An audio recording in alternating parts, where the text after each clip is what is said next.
Welcome back to in love Ishan and Ishani. নমস্কার বন্ধুরা, আপনাদের সকলকে স্বাগত আমার এই চ্যানেলে।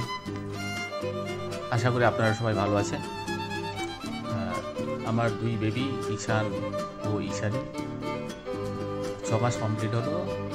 ওদেরকে নিয়ে যাওয়া হয়েছিল অঙ্গনওয়াড়ি স্কুলে, যেখানে প্রাথমিক স্বাস্থ্যকেন্দ্র, যেখানে ওদের 6 মাসের পর ওজন কত, তারপরে লম্বায় কতটা হয়েছে, এই ওজন লম্বায় উচ্চতায় কত, এই সমস্ত কাজগুলো অঙ্গনবাড়ি দিদিমণিরা আমাদের ওখানে করে আর কি।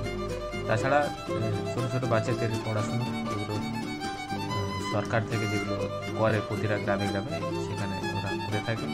তো সেই কারণে আমার বোন আর আমার স্ত্রী দুজনকে নিয়েছিল। আমরা একার দ্বারা যে দুটো বাচ্চাকে সামলানো খুবই কঠিন ব্যাপার, তাই দুজনকে নেওয়া ছিল।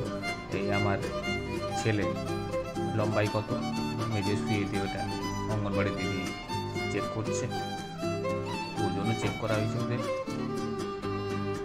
তো ওইভাবে চলে প্রতি মাসে এই রুটিন অনুযায়ী এইভাবে চলে ওদের সমস্ত কিছু। এই আমার বোন, এখানে অঙ্গনবাড়ির স্কুল, ওটা ছোটো ছোটো বাচ্চাদের ওখানে পড়ানো হয়, অঙ্গনবাড়ি দিদিরা ওখানে পড়ায় ওদেরকে, সবাই ছোটো ছোটো বাচ্চাদের পড়ায়। আমার মেয়ে শুয়ে আছে, ছেলেও শুয়ে আছে। এবার ওরা ওখান থেকে ফিরে এসে বাড়িতে এখন ওরা দুজন খেলাধুলা করছে। কোনো ভিডিও যদি আপনাদের, আমার এই ছোটো ছোটো ভিডিও ক্লিপসগুলো যদি আপনাদের ভালো লাগে, অবশ্যই লাইক কমেন্ট করবেন, পাশে থাকবেন। ধন্যবাদ, ভালো থাকুন, সুস্থ থাকুন।